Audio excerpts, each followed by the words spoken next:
Às vezes você acha que está no controle, até que a vida vem e mostra que você não tem o controle de nada.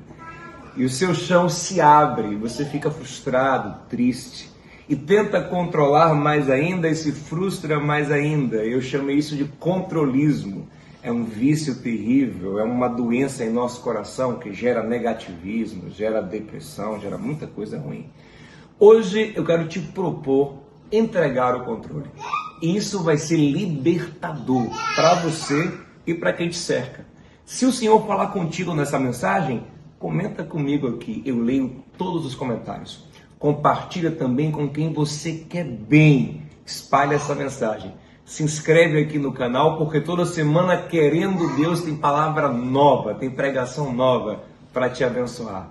Estamos juntos nele. Ele controla a nossa vida e que ele te abençoe. Abrir as Bíblias na carta de Paulo aos Filipenses, no capítulo 2.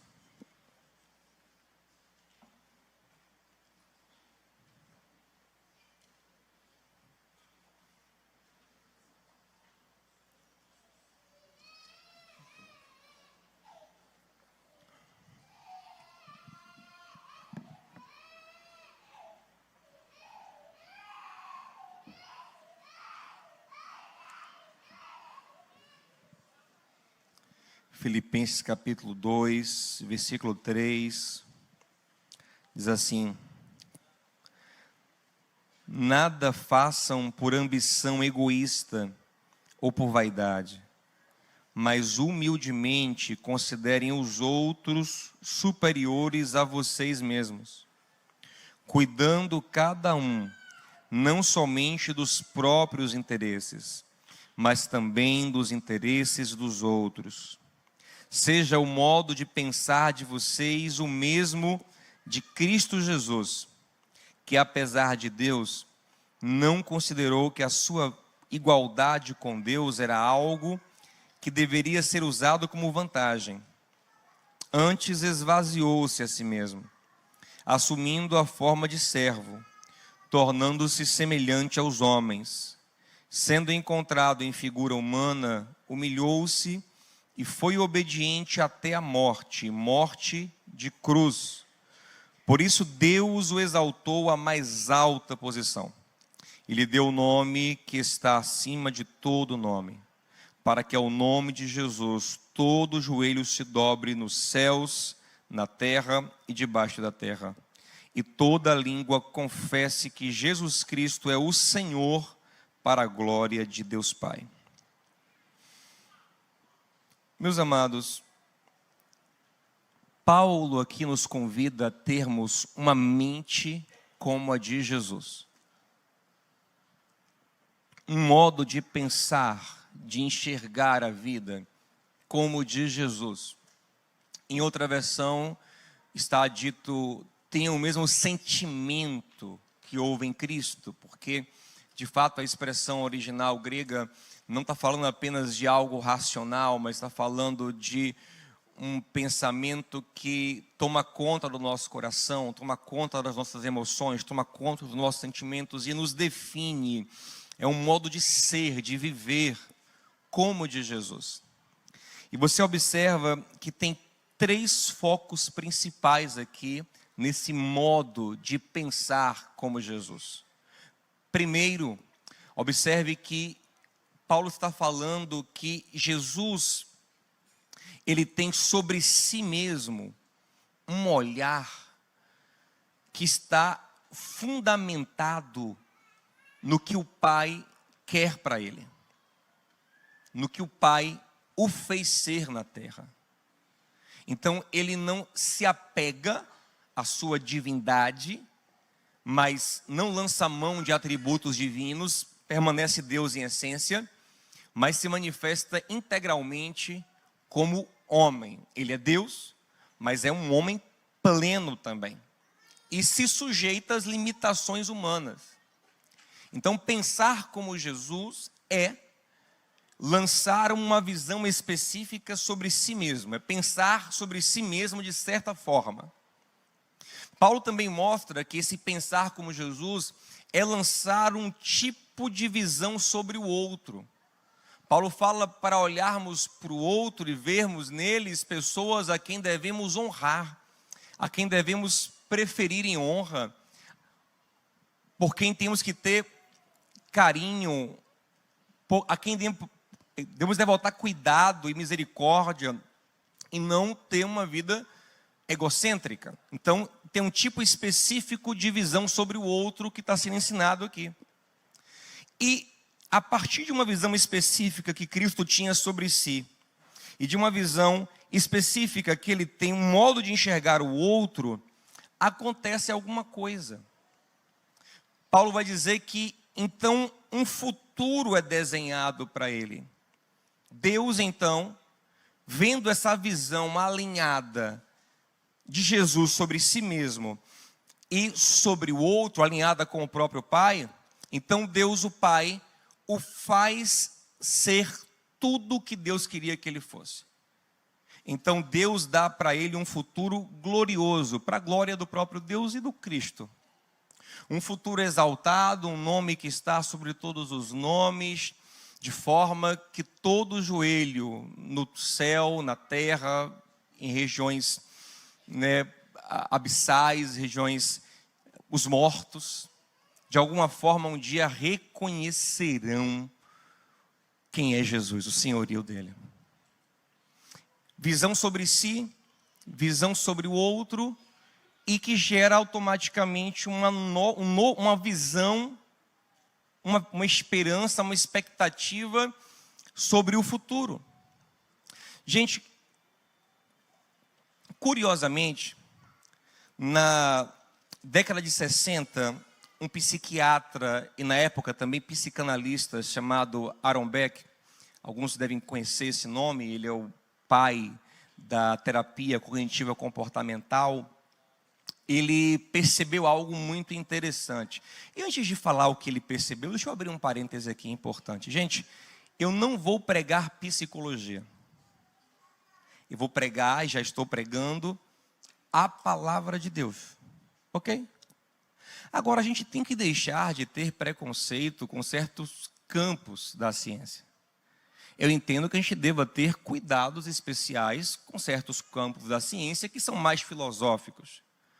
Entretanto, é impossível para a gente ter uma plena compreensão da palavra de Deus sem lançar mão de conhecimentos técnicos científicos que nos dão suporte. Entende? Então, qual é o nosso fundamento? Quem nos dá a visão? A palavra de Deus inspirada por Deus. Mas, por exemplo, por que você consegue ler a Bíblia? Por que eu consigo ler a Bíblia? Se a Bíblia foi escrita originalmente em hebraico antigo e num grego koiné antigo também. Porque a Bíblia não ensina a ler em hebraico.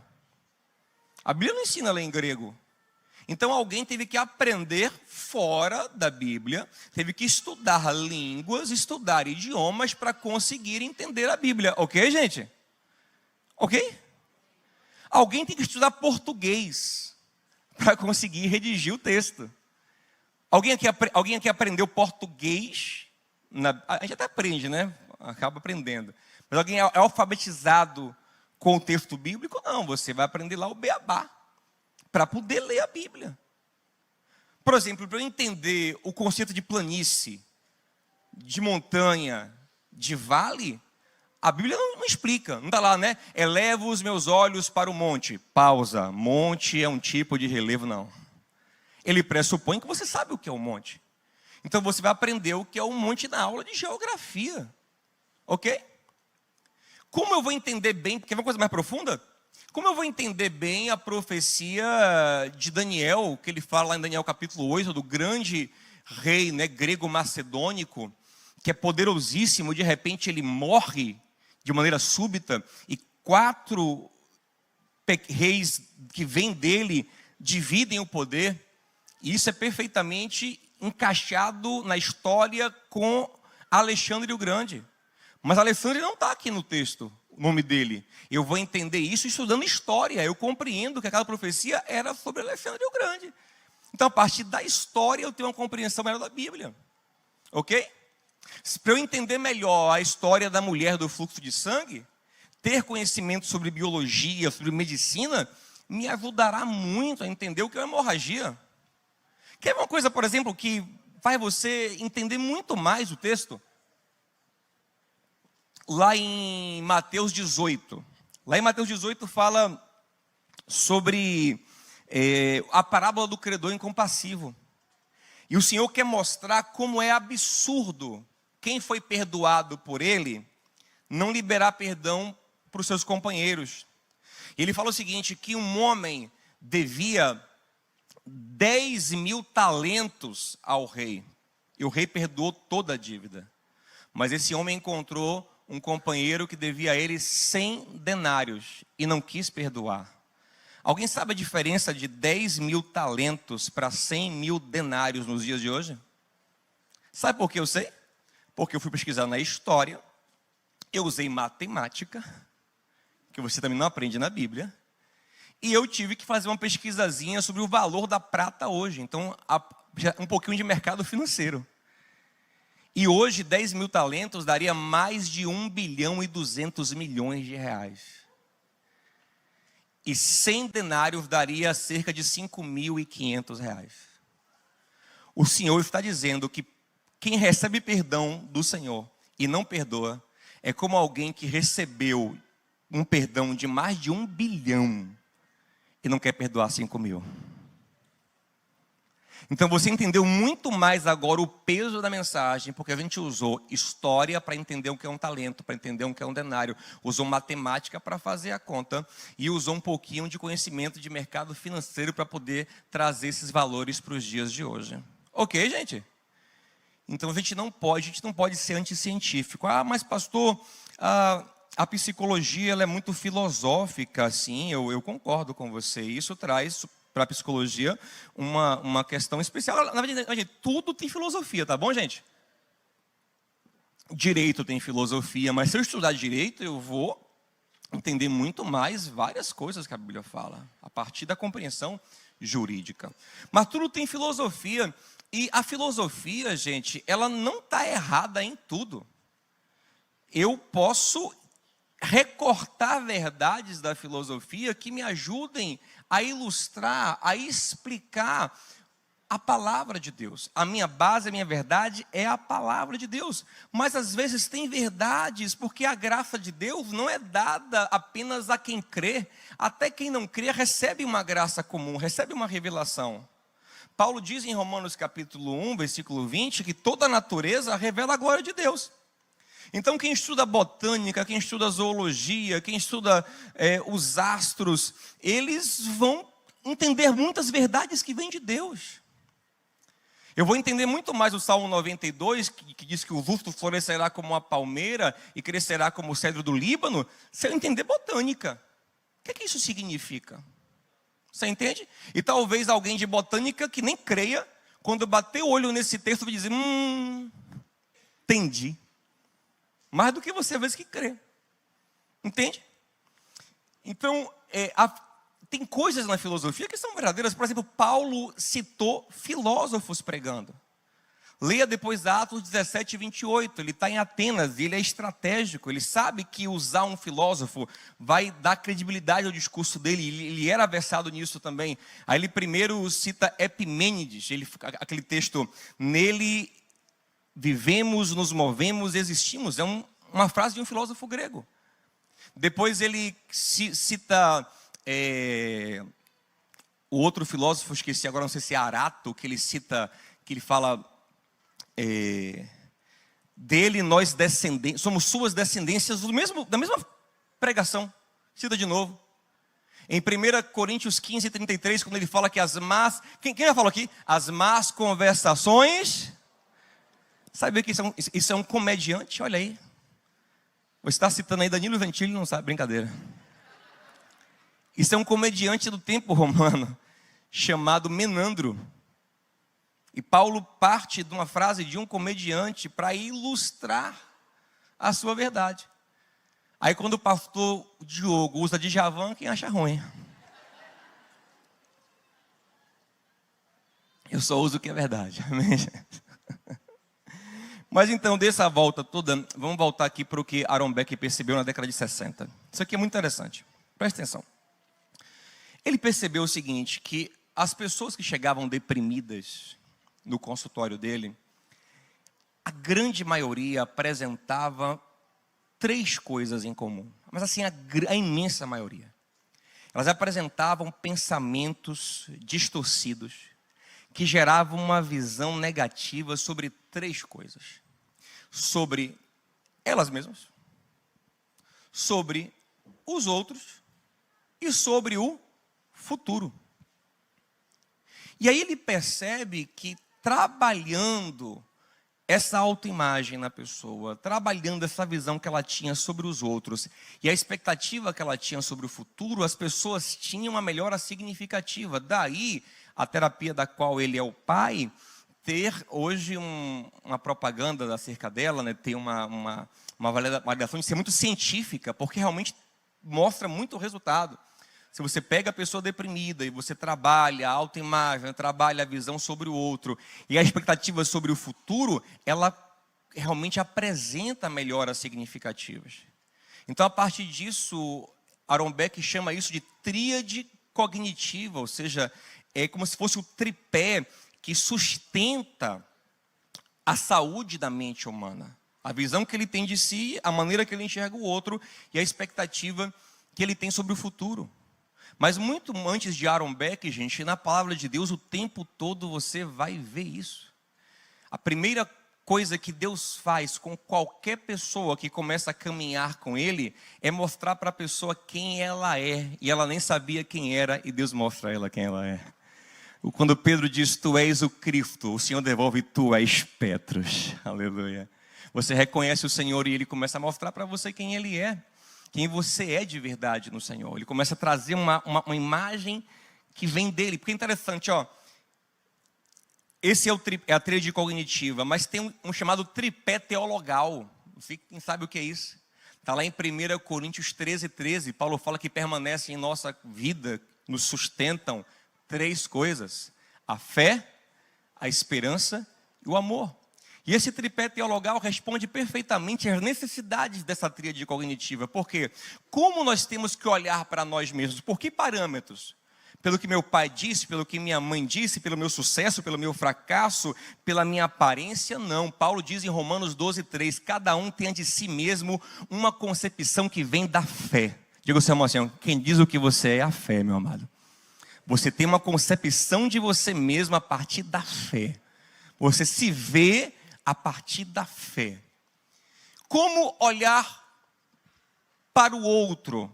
Paulo explica, com amor. O amor. E como olhar para o futuro? Com esperança. Então o tripé teologal, a fé, a esperança e o amor responde às necessidades da tríade cognitiva. Olho para mim mesmo a partir da fé, olho para o outro a partir do amor e olho para o meu futuro com esperança. Agora preste atenção nisso aqui. Aaron Beck percebeu que as pessoas deprimidas, elas apresentavam um certo tipo de visão. Que tipo de visão? Uma visão negativa. Uma visão pessimista. Né? Uma visão para baixo. Ok? Só que nós sabemos, aqui eu estou puxando para a teologia, né? A partir desse ponto é o ponto que os colegas da área de psi querem me crucificar. Tenha misericórdia de mim. Nós sabemos que toda bagunça do coração humano começa na queda. Começa no pecado. Tudo que nós sofremos hoje começa lá no pecado. E o pecado, de fato, ele distorce essas 3 coisas. Ele distorce a visão que temos de nós mesmos, a visão que temos do outro e a expectativa que temos sobre o nosso futuro. Foi o que aconteceu com Adão, né, gente? Adão estava lá de boa, pecou, primeira coisa, vergonha de si mesmo. Depois, medo de Deus, medo do futuro, medo do que vai acontecer, o que vai ser de mim. E Eva, que ele babava, carne da minha carne, osso do meu osso, agora é a mulher que o Senhor me deu. Então, é uma visão também negativa sobre o outro. O pecado bagunça essas coisas em nossas vidas. Mas, a princípio, gente, a bagunça que o pecado traz não é uma visão negativa, a bagunça original. Esse negativismo, na verdade, ele é uma consequência, e com isso eu não quero dizer, gente, por favor, não me interpretem mal. Eu não quero dizer que todo mundo que está com a visão negativa, ou que teve diagnóstico de depressão, longe de mim falar algo assim, é porque passou por isso. Estou dizendo que na origem de todos os problemas do homem, sejam depressivos, ansiosos ou qualquer outro, está isso aqui que eu vou falar agora. O primeiro pensamento que entra na cabeça do homem, que distorce a sua visão, que traz uma visão distorcida de acordo com a realidade, esse é o pensamento disfuncional, né? Ele está distorcido, ele não é real, ele não se comprova. E a terapia cognitiva ela faz isso, ela tenta mostrar a verdade, não a imaginação que você tem acerca de você mesmo e da vida. Mas a primeira coisa que distorceu o pensamento humano e tirou ele da realidade, não foi para baixo, foi para cima. Antes do homem ser jogado para baixo, o diabo jogou ele para cima, só que tirou debaixo dele o esteio da fé. O diabo convenceu o homem de que Deus, na verdade, segurava ele e que ele podia voar mais alto sem Deus. E disse, na verdade, que ele poderia ser como Deus. Assim como Deus é soberano e controla os processos, o homem também poderia controlar tudo o que quisesse e voar alto. Só que aí o homem se enche no seu ego, ele acredita nisso, ele vai lá em cima querer voar sem Deus, aí ele se arrebenta. Quando ele se arrebenta, aí vem o negativismo. Porque vem a frustração consigo mesmo, a frustração com o mundo, a frustração e a falta de esperança para o futuro. Só que essa visão distorcida que o diabo lançou, que eu quero chamar aqui de controlismo, essa visão de que eu posso controlar tudo, gera não só negativismo, como gera várias coisas ruins em nossa mente, gera ansiedade, gera vários problemas complicados em nosso coração. Então hoje a minha proposta é que nós aprendamos a vencer o controlismo, a ilusão do controle. Porque quem é a nossa referência? Quem é o nosso exemplo? Jesus. E como ele se faz exemplo? Sendo Deus, tendo o controle e se esvaziando. E Paulo fala, quando ele se esvazia, ele assume uma forma humana. E Paulo fala, forma de servo. Servo não controla, servo é controlado. Ele é o homem perfeito, mas ele é controlado, ele é guiado. Porque, na verdade, a condição humana saudável não é uma condição de controle, é uma condição de ser controlado. O homem já foi criado para ser guiado. Quando ele assume o controle, ele está num lugar em que a mente dele não suporta. Ele acaba deprimindo, ele acaba ficando ansioso, ele acaba passando mal, ele acaba fazendo besteira, porque ele não tem estrutura para estar nesse lugar. Ele não tem capacidade para viver nesse lugar. Você entende isso? Por isso que aprender com Jesus é aprender a largar o controle. Nesses 3 aspectos especialmente. Primeiro, acabar com a ilusão, gente, de que você controla a sua própria vida. De que você se domina, se governa. Deixa eu largar meu Binho aqui. Ô, Binho.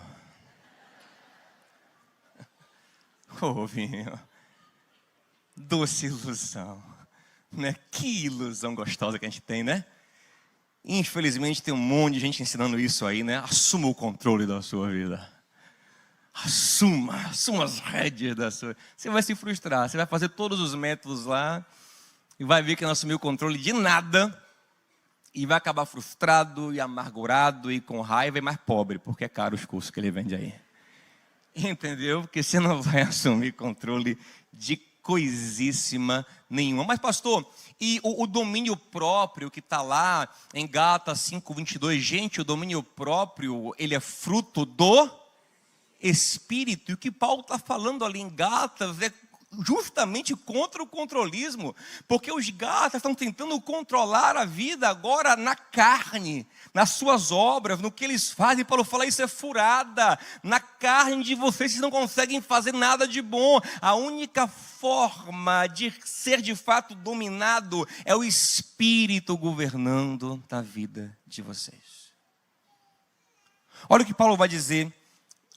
Davi vai dizer no Salmo 19, versículo 12. Olha o que ele fala, né? Quem é capaz de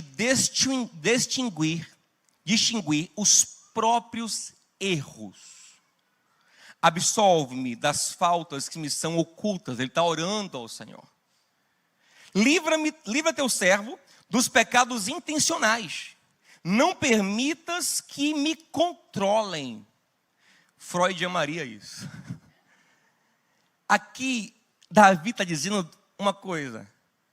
Senhor, em nível inconsciente, eu nem sei o que rola. Lá no inconsciente, eu nem sei. Então, me libera.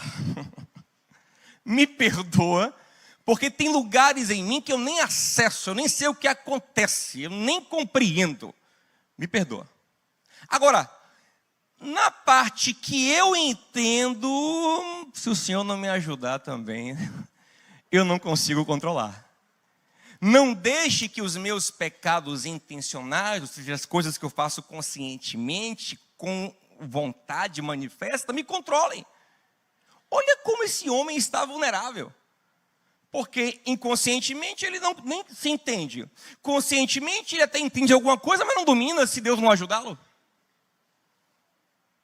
Ele está dizendo, Senhor, ou o Senhor controla a minha vida, ou vai dar ruim. Ou o Senhor toma o controle aqui, ou vai dar ruim. E é por essas e outras que eu amo Davi, porque ele era um homem que no tempo da lei tinha a revelação plena da graça de Deus. No Salmo 139, ele vai falar isso, ele vai falar a partir do versículo 13, Senhor, Tu criaste o íntimo do meu ser. As coisas mais íntimas minhas são... Eu não entendo, mas são obras tuas. Eu ainda era uma substância sem forma no ventre da minha mãe, quando o Senhor estava lá. O Senhor conhece muito mais de mim do que eu mesmo. Nós começamos a construir memórias a partir do momento que a linguagem vai se firmando em nós, né? Com 3, 4 anos, alguns com 2 anos. Mas todo o período antes disso, o período intrauterino, nós não sabíamos nada, temos consciência alguma, mas Deus estava lá em cada dia da gestação da sua mãe. Ele sabe cada emoção que gerou em você, meu Deus. É o que Davi está falando. Minha mãe estava grávida e o Senhor estava lá interessadão em mim, olhando o bebê, porque eu já era teu, aleluia. Apesar desta glória que tem, Tu te importas comigo também. Segura. A mãe falava, chutou. Porque é o que a mãe pode falar. Deus do céu diz assim, ó, e começou a formar o rim. Olha ali, ó, o coração está mais maduro. Olha ali, o fêmur está mais forte, aleluia. Então ele conhece em níveis que nós não podemos conhecer. E é sobre isso esse salmo, é sobre alguém que está dizendo, Senhor, vem cá, porque quem entende mesmo disso aqui é o Senhor. O especialista sobre mim é o Senhor. E ele termina o salmo no versículo 24 dizendo, veja se há em mim caminhos ruins e me guia pelo caminho correto. Então isso é alguém, gente, que abre mão de guiar a própria vida. Porque ele percebeu que não funciona. É como Paulo disse em Romanos 7,15, ele fala assim, eu não entendo o que eu faço. Não entendo, eu quero fazer uma coisa, acabo fazendo outra. Eu faço um plano, depois eu auto-saboto. Desejo uma coisa hoje, desejo outra amanhã. Concordo com uma coisa na razão, mas na emoção, buga. Gente, nós somos assim. Nós somos assim. Paulo fala, eu sou bugado. E somos todos nós. Desde que o pecado entrou em nós, o pecado nos bugou, que o Paulo está falando, não dá, tem uma bagunça em mim aqui por causa do pecado. E aí o clamor dele no final de Romanos 7 é: quem me libertará? Quem me libertará de quê, gente? De mim mesmo.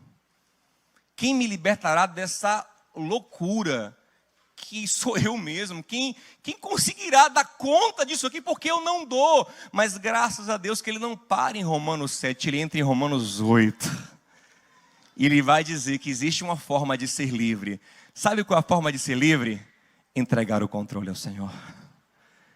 É quando o Espírito vem governar a sua vida. Aí Paulo vai dizer em Romanos 8,14 que todo aquele que é filho de Deus, ele é guiado, ele é controlado pelo Espírito Santo. Essa é a única forma, é passar a ser guiado. São pessoas que, sabe, a vida delas pertence a outro. Você está a fim de viver assim? O Evangelho é sobre isso, gente. Porque muita gente vem para a igreja, infelizmente, hoje em dia está na moda buscar religião, igreja evangélica, mas eles vêm a princípio atraídos por um falso evangelho. Um evangelho que promete que Deus está aqui para atender tudo o que você quiser. Pelo contrário, o verdadeiro evangelho, ele fala assim: epa, me entrega a sua vida. Me entrega o seu coração, me entrega a tua vontade. Se você quiser, a partir de hoje, quem manda sou eu. Porque você não dá conta. Então eu vou guiar a sua vida. Jesus diz em João 3 para Nicodemos: quem nasce do Espírito agora é como um vento, que não sabe mais para onde vai nem para onde vem, ele é guiado. Sabe quem continua se guiando? Quem é da carne, quem não é de Deus. Mas quem é de Deus não se manda mais. Não se governa. Sabe quando a menina chega assim em casa: manhinha, mas tá todo mundo indo. E a mãe fala assim: mas você não é todo mundo. Manhinha, mas eu quero. E a mãe fala: mas você não se governa. Pergunta ao irmão assim: irmão, você quer isso mesmo? É sobre isso que você estava buscando? Ah não, pastor, era outro negócio. Tá bom, então depois você vai na outra igreja.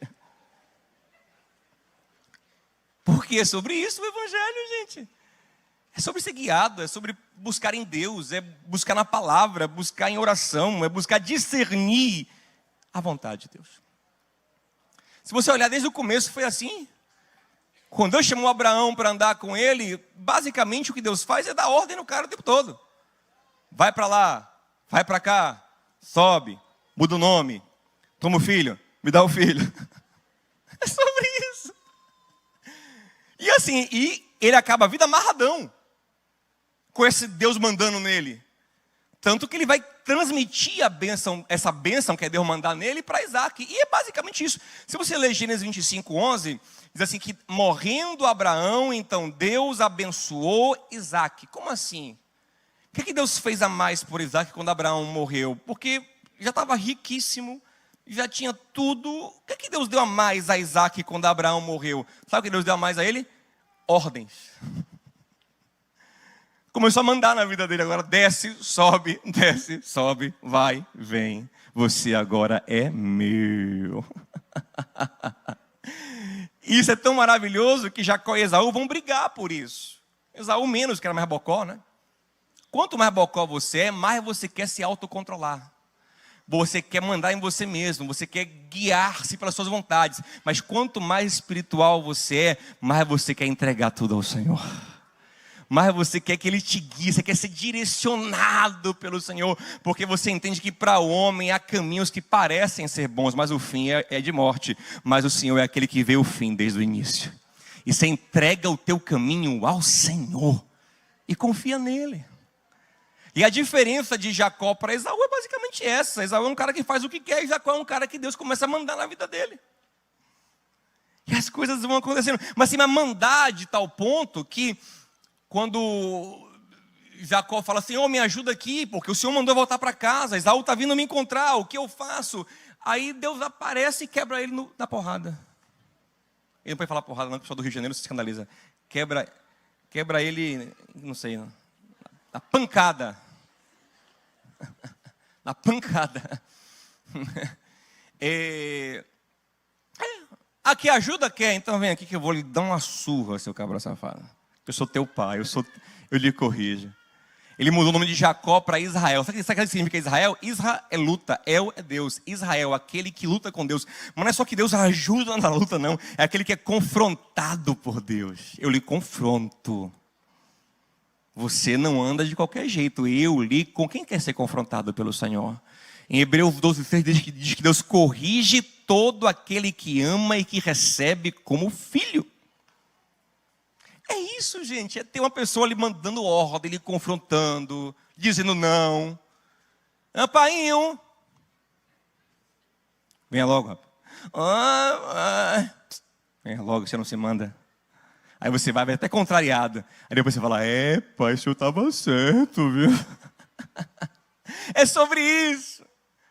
É sobre discernir a vontade do Senhor. É sobre discernir Ele. E, gente, eu vou dizer uma coisa. Tem muita gente, sabe, que quer só um lado. Que quer só usufruir. Como se Deus fosse, sei lá, o gênio da lâmpada mágica. A gente não é. Não é. Deus não é aquela pessoa que vai atender seus desejos se você for lá e cumprir certas coisas. Achei a lâmpada, agora vou esfregar do jeito certo. Não vai rolar. Ele é soberano. Toque em alguém e diga assim, ele tem uma vontade, sabe? O que você não contava era isso, né? Que ele tem vontade própria, sabe? A gente vem querendo um Deus que a gente moderno. Não, ele tem uma vontade, sabe? E aí a gente vai ter que lidar com isso. A gente vai ter que ser ovelha. Muita gente ama o Salmo 23, né? Ama. Tem gente que nem crente mas bota em casa lá, abre a Bíblia, para dar sorte. O Senhor é meu pastor, nada me faltará. Gente, aquele ali é o salmo mais de pessoa guiada do mundo. Ele me leva para cá, ele me faz deitar, ele me faz levantar, sou mandada. Então, viver essa aliança com Deus é passar a ser uma pessoa guiada. Uma pessoa que desconfia da sua própria capacidade, mas confia plenamente no Senhor. É Provérbios 3:5. Não te fundamentes, não te sustente no seu próprio conhecimento, na sua própria inteligência, mas confie no Senhor de todo o teu coração. Reconheça o Senhor em todos os teus caminhos e Ele endireitará as tuas veredas. Ou seja, eu só de fato consigo acertar quando eu tenho consciência plena na revelação que eu tiver, que eu sei que é limitada, mas até onde eu conseguir entender que aquela é a vontade de Deus. Enquanto eu não me vejo alinhado com Deus, eu estou desalinhado, porque na verdade a vontade perfeita é a dele. Eu preciso reconhecer o Senhor em todos os meus caminhos pela sua palavra, na comunhão com o seu Espírito. E isso não é apenas, gente, porque nós temos pecado ainda em nós, não. Mesmo os mais santos precisam fazer isso. E na verdade, quanto mais santo você é, mais você vive assim. Porque aí volto para o nosso exemplo central, que é Jesus. Jesus não tinha pecado, mas era plenamente submisso. Por quê? Porque isso é da condição humana. O homem, mesmo que perfeito, precisa se submeter a Deus, porque na sua condição humana, ele foi criado para ser guiado por Deus.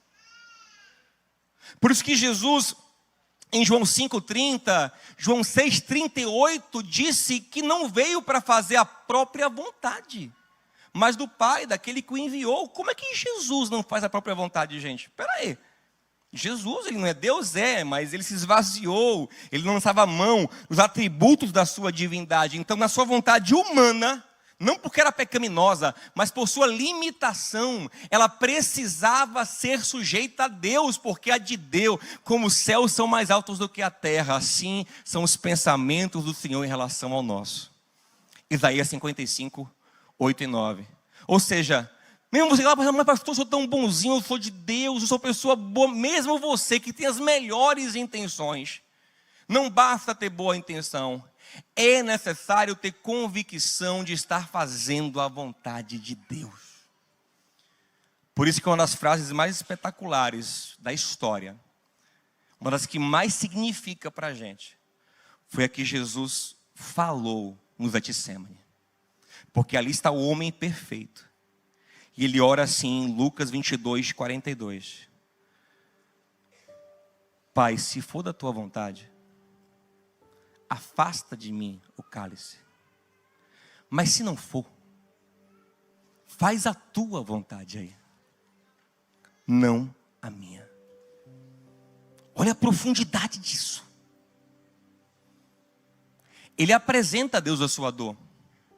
Ele apresenta a Deus a sua angústia.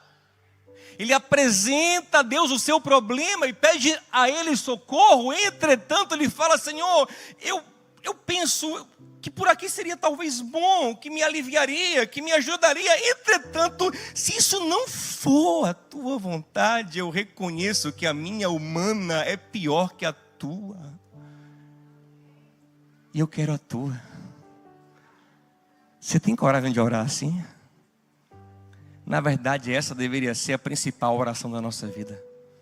Todo dia orar e falar: Senhor, não faz a minha vontade, não faz a minha vontade, não faz a minha vontade, não faz a minha vontade, faz a tua vontade na minha vida. Como Ele nos ensinou a orar: venha a nós o teu reino, seja feita a tua vontade. Mas infelizmente o mundo nos ensina a buscar a nossa vontade a qualquer custo e usar Deus para isso. Isso é uma furada. O homem que entendeu que não pode controlar a própria vida e rompe com o controlismo, que é uma ilusão, porque na verdade você fica iludido, frustrado, amargurado, porque você não controla nada, você vê a vida escapando das suas mãos o tempo todo. Mas o homem, tem um texto maravilhoso, é Isaías 26, 7 ou 17, acho que é 26, 7, que Isaías fala assim, para o Senhor: tu conservarás em perfeita paz a mente daquele que confia em ti. Esse lugar de paz perfeita, de paz que excede o entendimento, ele só acontece quando eu quebro esse controlismo. E eu falo: rapaz, eu não me mando mais. Quem controla a minha vida é o Senhor. Ele me comprou na cruz do Calvário, eu pertenço dele. Dele, por ele e para ele são todas as coisas, e a minha vida é dele. Eu tenho um Senhor. Quem quer ter um Senhor, gente? Quem quer ser guiado? Isso é libertador demais. Entretanto, a gente não pode parar aqui. E a gente não vai parar aqui. Se começar o processo de entregar o seu eu ao Senhor, você acaba entregando os outros 2 pontos. Sobre isso que eu vou falar muito rapidamente aqui. Porque quando a gente tem essa visão egocêntrica do eu, e eu penso que eu controlo a minha vida, que eu faço o que eu quero, que eu realizo os meus sonhos, o outro passa a ser o quê? Um objeto que eu uso para me realizar. Por quê? Porque eu sou o centro do mundo. Outra coisa, eu sou muito bom. Sabe quem é bom? Quem concorda comigo. É a visão do controlismo, é a visão do egocentrismo. Como ele tem uma falsa percepção de que ele é uma divindade, que ela é uma divindade, o que ele quer fazer com o outro? Fazer do outro a sua imagem e semelhança. Tudo que é bom é o que sou eu. Narciso acha feio o que não é espelho. Então, o que é bom, o que é como eu. O que concorda comigo. Como as coisas devem ser, como eu já disse. Já falei. Uma frase muito presente na boca do controlista. Já disse como tem que ser. Já falei. Né? Já disse como eu gosto. É sempre sobre ele. E ele acaba pegando o outro e tiranizando o outro. Ainda que às vezes aparentemente bem intencionado. Mas gerando uma relação de domínio. Esses dias eu estava vendo uma coisa curiosa sobre aquela música do Kid Abelha, que diz assim: eu quero você como eu quero. E aquela moça, Paula, né? Ela canta tão fofa, que parece que é uma coisa linda, né?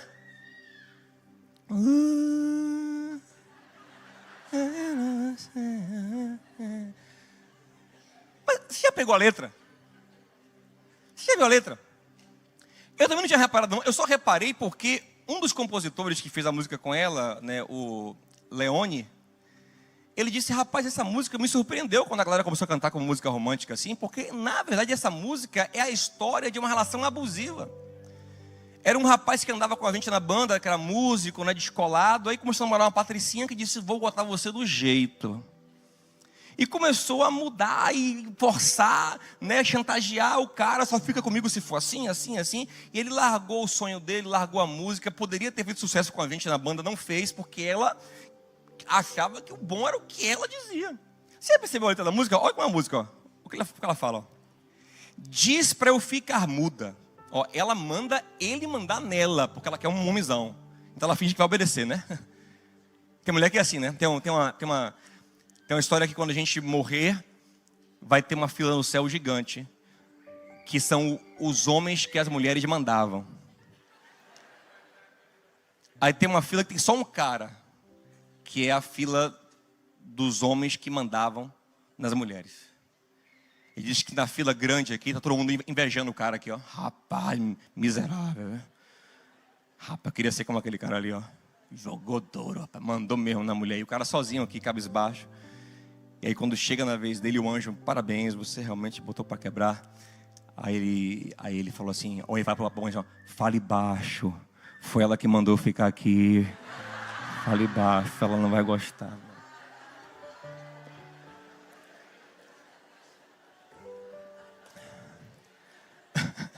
Mas voltando para a música aqui, ó. Olha o que a abençoada fala.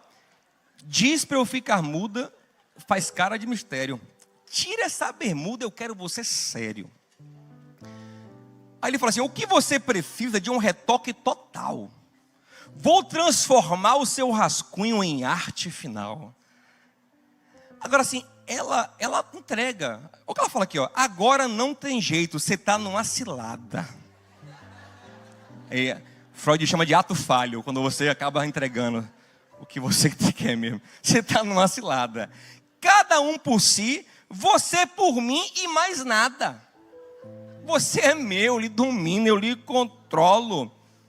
E ela fala, longe do meu domínio, você vai de mal a pior. Vem que eu te ensino como ser bem melhor. Vai, atribulada. Está repreendido.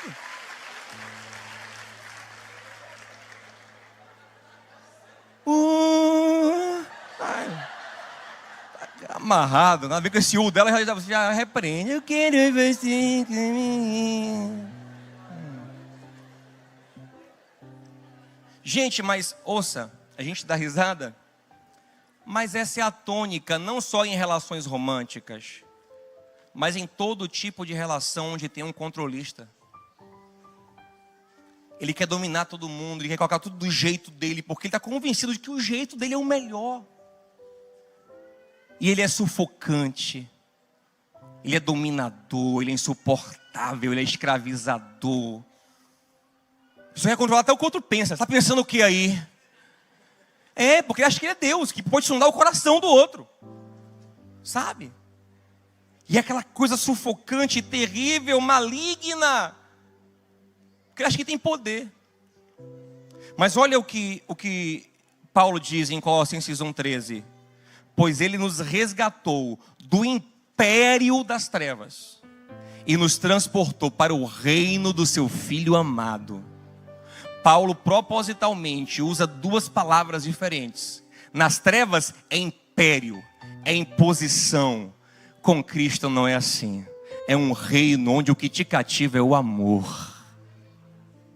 Eu acho lindo que Jesus fala em João 10 que ele é o bom pastor. Ele fala assim, olha, eu sou o bom pastor. Sabe por que as minhas ovelhas ficam comigo? Porque elas conhecem a mim, ouvem minha voz, sabem que eu sou bom, sabem que eu dou a vida por elas. Elas sabem que o estranho não ama. Elas ficam comigo porque sabem que eu as amo. Ele fala assim, ó, eu sou a porta.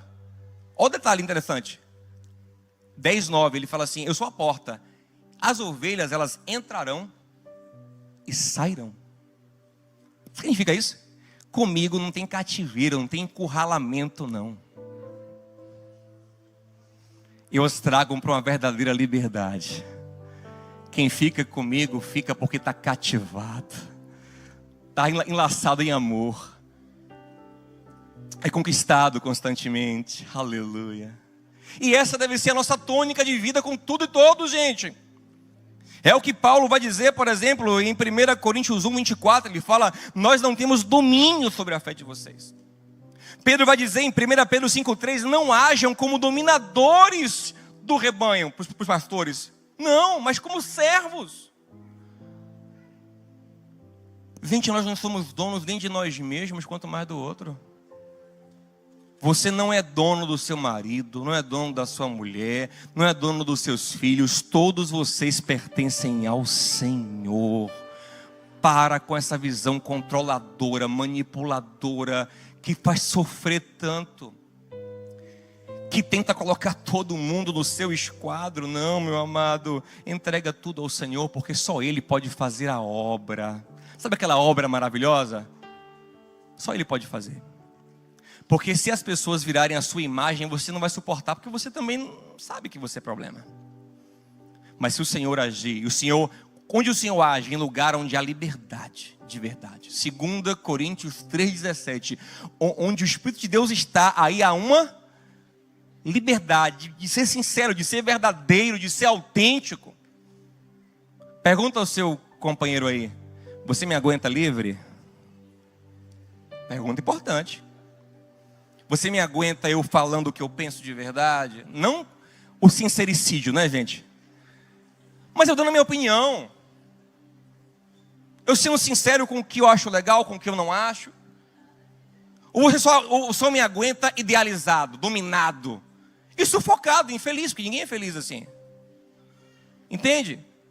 E é lógico que quando eu falo de liberdade, gente, pelo amor de Deus, sempre tem um extremista, eu vou bater aqui, abestalhado. O pastor não pregou a fidelidade. É abestalhado. Não vou nem responder, em nome de Jesus. Nem merece. Ninguém merece, na verdade, né? Mas, vamos lá. Meu amado, a relação é uma relação de conquista contínua. Amém, gente? De todo mundo. Não é de medo, não é de ameaça, não é de vou lhe largar, vou lhe trocar. Você não vai achar ninguém melhor do que eu. Você quer que a pessoa fique com você por isso? Não só cônjuge, mas o funcionário, o amigo. Olha, se não fosse eu na sua vida, hein? É sempre uma coisa de botar o outro com medo. Mas em 1 João 4,18 diz que o verdadeiro amor lança fora todo medo. Não é sobre medo, é sobre ser cativado, né? Tu és soberano sobre a terra, sobre os céus tu és Senhor. Olha quem ele é. Absoluto. Entrei muito alto o tom, né? Tudo que existe e acontece, tu sabes muito bem. Tu és grandioso, poderoso, mas apesar da glória que tem, tu te importas. Aleluia. E este amor tão grande faz o quê? Eleva-me. Aleluia. Tu és tremendo. Nem Ele quer você amarrado a Ele por medo, Ele quer você cativado no amor dEle. Já contei a história do azeite? Tem 2 anos que eu não conto. Está na hora de renovar. É uma das coisas que mais me edifica, sabia, gente? Vou fazer um estilo TikTok. Estava na Perini e queria comprar um azeite. O azeite que eu queria era muito caro. Comprei o azeite Galo, que também é caro, mas é mais barato do que aquele caríssimo. Ninguém viu que eu vi aquele azeite. Acho que minha esposa talvez viu assim de relance. Acho que ela nem viu direto, de frente assim. Ela viu assim, olha, nossa, muito caro. Centenas de reais uma garrafa de azeite, eu não vou pagar. Deixei o azeite lá. e sair. É uma quinta-feira à noite. Quando chegou na igreja domingo de manhã, a igreja lá na Barra, vem uma irmã, eu estou dando a bênção apostólica, ela não esperou nem acabar de dar a bênção, ela veio para a plataforma com uma caixa na mão, que eu tinha certeza que era um vinho. Eu falei, rapaz, que irmã sem noção, rapaz. Um monte de irmão aqui, cabeça fechada com isso, vai dizer, o pastor até é tão liberal que até da igreja agora já recebe vinho. Aí eu peguei assim, aquela caixa, botei embaixo da cadeira assim, sem graça. Esperei todo mundo ir embora da igreja, peguei o vinho, entrei no carro e disse, Nana, a irmã falando sem noção, rapaz. Esperou nem, sabe, me trouxe assim na frente de todo mundo, assim, o vinho. Aí disse, é minha misericórdia e tal. E aí... Aí me tranquilizou bastante, me deixou bem tranquilo. Misericórdia, será que fulaninha fofoqueira viu?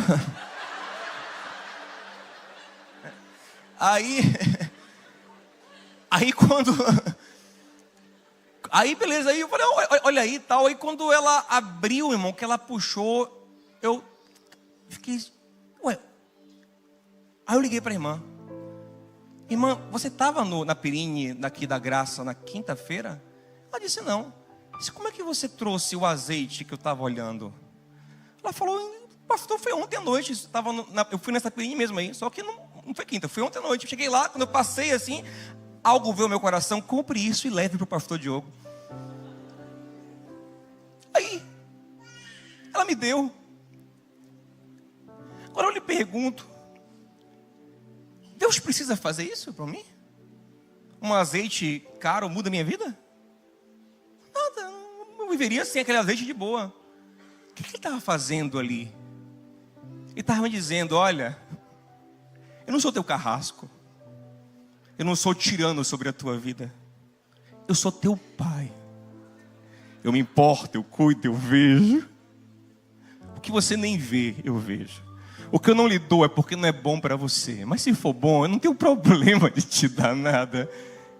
Eu sou teu pai que te ama mais do que você se ama. E aquilo foi um sinal do cuidado e do amor de Deus para com a minha vida. Então é isso que me cativa, não é medo. Você sabe quantas vezes eu penso em inferno no meu dia? 0. Só lembro de inferno quando eu leio na Bíblia. Eu não penso em inferno, não penso em nada disso, porque eu não estou com Deus por medo. Eu não me vejo com um dominador tirano, eu me vejo com um Senhor maravilhoso, que me ama mais do que eu me amo, em quem eu confio a minha vida, que me guia. E assim tem que ser nossas relações. Mulher vai ser submissa ao marido quando ela vê no marido um homem capaz de dar a vida por ela. Como não ser submissa assim, um marido assim? Como não ser liderada por um homem assim, que ela sabe que vai dar a vida por ela, que ama ela profundamente? É sobre isso, meus amados. Não é sobre dominar, é sobre cativar, é sobre amar, é sobre cuidar. Em Colossenses 3,14 diz que o vínculo que nos une, o elo perfeito é o amor. Não é o contrato, não é o medo. O elo perfeito é o amor. E eu não sei nem se eu vou falar sobre o futuro. Na hora de orar eu falo rapidinho. Mas o futuro é consequência disso. Mas eu queria enfatizar esse ponto aqui. Tire da sua cabeça essa coisa de que você vai mudar o outro, de que você vai fazer acontecer. Você não tem esse poder, essa pretensão, esse arrogo, ele é maligno. Primeira, isso gera opressão. Ame ele como ele é. Agora você pode contribuir para que o Senhor transforme se ele quiser. 1 Coríntios 7,16, Paulo pergunta, como sabe você, mulher, que salvará teu marido? Eu vou ganhar ele para Jesus. É nessa arrogância que você se frustra. Aí depois vem o negativismo, porque você vê que você não deu conta de mudar como você achou que mudaria. A pessoa era um problema, todo mundo sabia. Se fosse, não, mas comigo vai ser diferente, porque eu sei fazer. Mas fulano, ciclano nunca trabalhou na vida, mas eu boto ele para trabalhar. Mas fulano, ciclano nunca foi fiel a ninguém, mas comigo ela vai ser, porque eu boto ela no jeitinho. Vai, soberano, tu és soberano. Né? Tem gente que se acha o próprio oleiro. Acho que a música romântica que a pessoa deve cantar para ela assim, né? Eu quero ser, meu amor, como um vaso nas tuas mãos. Porque ele acha que ele é o oleiro, ele que... Não, você não tem esse poder. Você no máximo um instrumento de Deus. E ele faz como ele quiser, amém, gente? Acaba com essa ilusão de controle. E aí vem automaticamente o terceiro ponto. Porque se você acabar com essa ideia errada de que você se controla, acabar com a ideia de controlar o outro, romper com o controlismo, necessariamente o terceiro passo acontece. Essa vontade de controlar o futuro acaba. Porque eu não me controlo, eu não controlo o outro. Eu sei lá o que vai acontecer amanhã. Eu sei lá. Não tenho a mínima ideia, e não tenho que ter. Jesus disse em Mateus 6,34: basta cada dia. Não fique tentando controlar o amanhã, porque o amanhã é de Deus. Em Tiago 4 ele fala assim: olha, cuidado com essa ideia maligna, ele fala, maligna, de falar assim: amanhã eu vou viajar para tal cidade, vou comercializar e vou lucrar. Ele fala assim: você nem sabe se vai estar vivo amanhã. Para com essa ideia de que você não sabe. Toca no teu amigo e diga assim: querido, você não sabe nada sobre amanhã, querida. Você não sabe o que está acontecendo no seu corpo agora, você não sabe.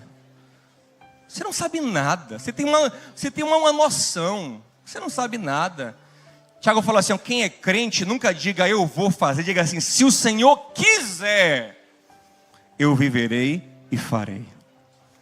Pastor, mas a gente não faz plano? Faz, mas é um plano totalmente pianinho. Só o soteropolitano entendeu isso agora. Traduzir para quem não é soteropolitano. É um plano humilde, na maciota. Provérbios 16:1 fala assim: o coração do homem pode fazer planos, mas com toda a consciência de que a resposta certa vem do Senhor. Se Ele quiser, Ele bagunça todo o seu plano. O que é que eu faço então? Versículo 3 ele explica, Provérbios 16: consagra teus planos ao Senhor. Apresenta ao dono da tua vida, apresenta a quem decide. Aleluia! E aí teus planos serão bem-sucedidos. Ah, meu irmão, o convite é para a gente entregue o caminho ao Senhor. Porque sabe de uma coisa? E aqui eu encerro mesmo. Eu não tenho certeza de nada do que vai acontecer amanhã. Tenho uma esposa, tenho 2 filhos lindos, uma esposa maravilhosa, tenho uma igreja linda, tanta coisa boa na minha vida. Mas eu não sei. Não sei mesmo do que vai acontecer amanhã. E não estou preocupado em saber. Não estou realmente para... Não, não sou mais controlista, graças a Deus. Porque o que eu preciso saber, eu já sei. Como pela misericórdia de Deus eu sou uma ovelha, então eu vivo o Salmo 23. E o Salmo 23, ele termina com uma palavra sobre o meu futuro. Ele termina dizendo o que eu preciso saber. O que eu tenho que ter convicção. É isso aqui, ó. Certamente, bondade e misericórdia me acompanharão todos os dias da minha vida. Não sei o que vai vir. Pode vir até vale da sombra da morte, mas eu tenho uma convicção: Ele estará comigo. Pastor, de onde vem essa convicção? Dele. Ele falou e Ele é fiel. E o testemunho disso acontece aqui dentro todos os dias. Paulo diz em Romanos 5,5 que a nossa esperança ela não é decepcionada, porque a gente tem alguém que testifica dela o tempo todo em nosso coração. O Espírito Santo que derrama o amor dele. E esse amor é real. Esse cuidado é real.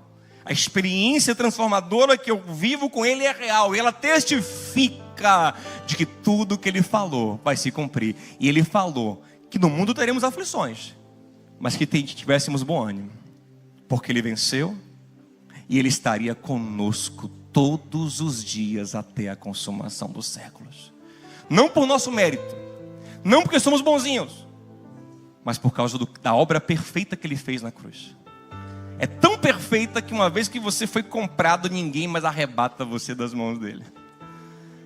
É o que Paulo diz em Romanos 8. Nada tem poder de nos separar do amor de Deus que está em Cristo Jesus. Nada no presente nem nu. O seu futuro é dele. Entrega teu futuro ao Senhor. Entrega tua vida, teu caminho ao Senhor. Confia nele e ele agirá. Salmo 37:5. Vamos ficar juntos em pé, por gentileza? A gente vai encerrar hoje cantando Cantor Cristão. Olha aí. Você que não aguenta mais o worship. Vamos cantar uma música de Cantor Cristão? Quem não conhece a letra, vai passar aqui na tela. Mas o mais importante é que você ore essa canção. Entrega, ei. É o controlismo que vai te levar ao negativismo muitas vezes. Ao pessimismo, à frustração. Porque antes de se frustrar, você tentou controlar. Tentou fazer sozinho. Tentou em sua força. Tentou dominar. Mas hoje você vai se render completamente. Tem uma cena em Apocalipse que é linda. Porque os anciãos receberam do Senhor uma coroa de honra. Aí o texto fala que é o momento que eles se levantam dos seus tronos, pegam suas coroas e colocam nos pés do Cordeiro. Como quem diz: só temos alguma autoridade porque o Senhor nos deu. Aleluia. O Rei de verdade é o Senhor. Reina sobre as nossas vidas. Reina na minha. Eu entrego tudo. Eu perco o controle. Pastor, na prática, o que eu vou fazer? Você vai ser uma pessoa que vive uma vida de buscar a direção de Deus. De orar, de ler a palavra, de conhecer o Senhor, de se alinhar com o Senhor. Porque você não se manda mais para o outro. Meu amado, o outro não é minha propriedade não. O outro é alguém que Deus colocou na minha vida para eu servir, para eu amar. Ele fica comigo porque eu amo, porque eu cativo ele com amor. Amém, gente? E o futuro a Deus pertence. Ele não é meu. Eu trabalho com o presente, planto para o futuro, mas não controlo ele. O futuro é do Senhor e eu confio nele. Amém? Vamos entregar. Ore assim, Ele está ouvindo essa oração agora. Ore essa canção. Tudo a Cristo. Te entrego. Tudo sim. Tudo sim, por ti darei. Resoluto, firme, Resoluto, mas submisso. mas submisso. Sempre, sempre seguirei. O refrão você conhece, cante. Tudo entregarei.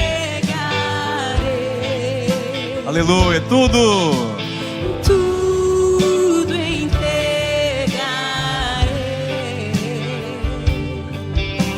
Sim, por ti, Jesus bendito. Tudo deixarei. Tudo, Cristo, a ti entrego. Tudo, ó Cristo, a ti Corpo e alma, eis aqui. corpo Aleluia. e alma. Oh Senhor, entregamos a ti.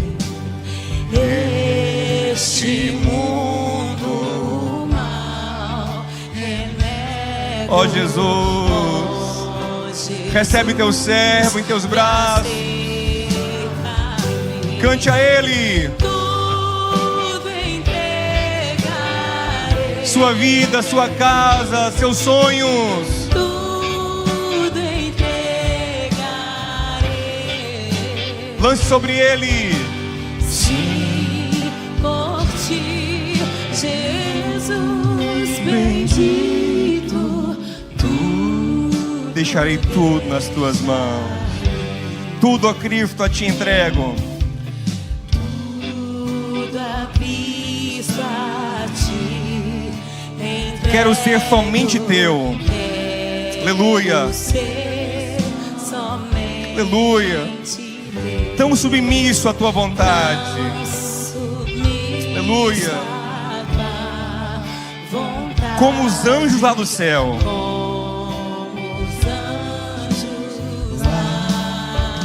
O coral canta pra Ele tudo. Aleluia. Teus filhos, teu casamento, entrega tudo a Ele. Sim, por ti, Jesus bendito, tudo deixarei. A última parte, olha que lindo. Tudo a Cristo. Tudo a Cristo a ti. Oh, eu sinto o teu amor. Como é bom entregar a ti, Senhor. Como é bom entregar a ti. Transformar a minha vida e meu coração. Senhor, tudo entregarei. Tudo entregarei. Aleluia, aleluia.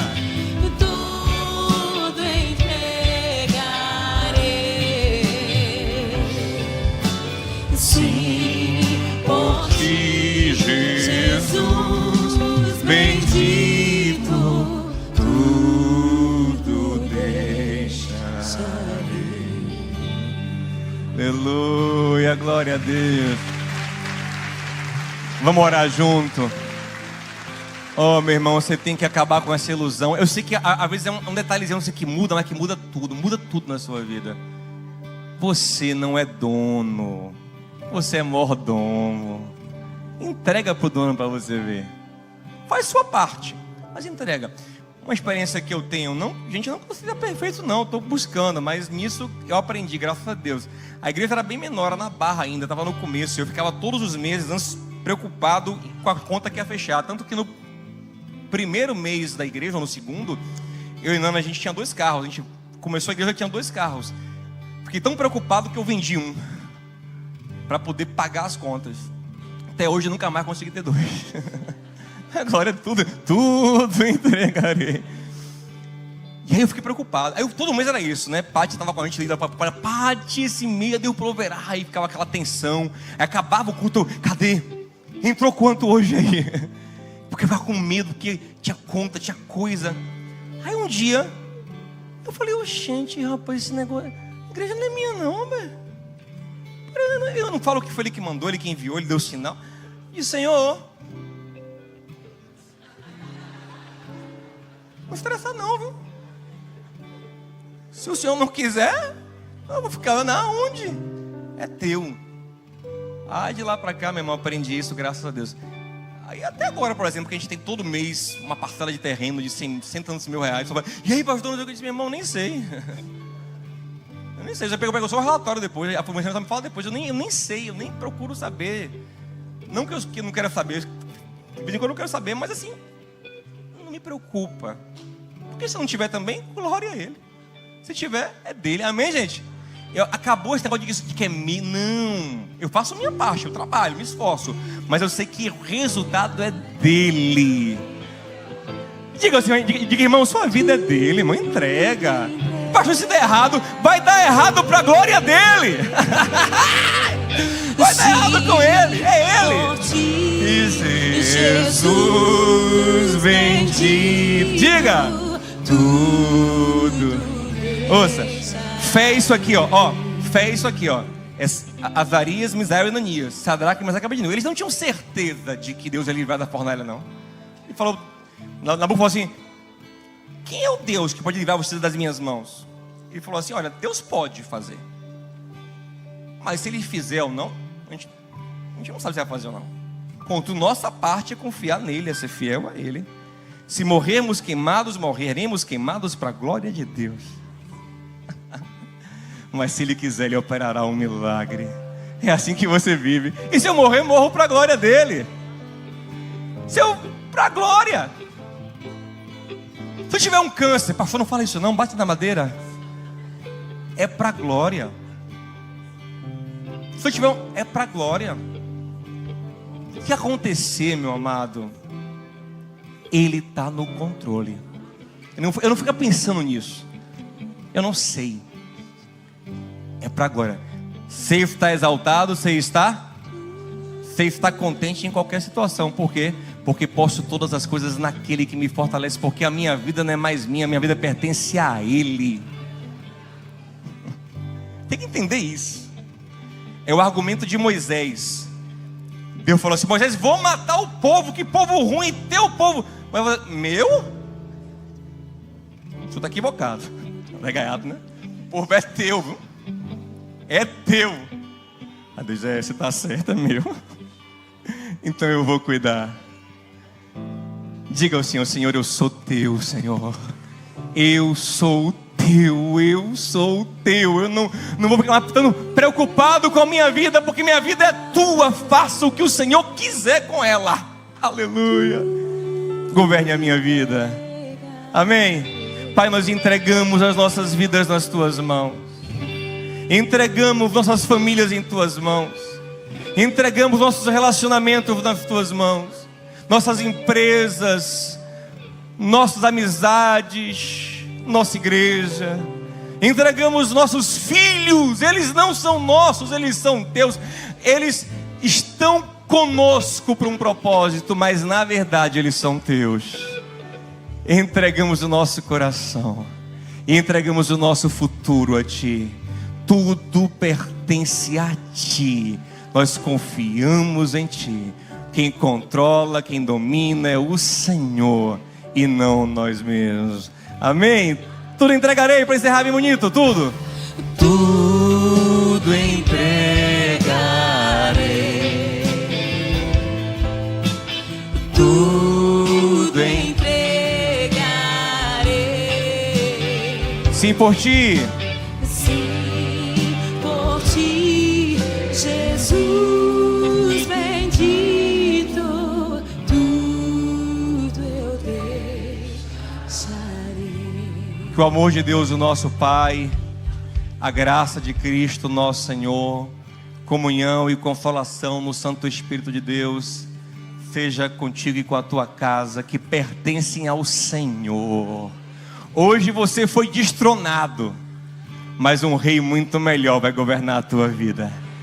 Que Deus te abençoe e te dê paz. Uma boa semana em nome de Jesus. Vai em paz. Deus te abençoe. À noite tem mais, 18 horas. Deus te abençoe.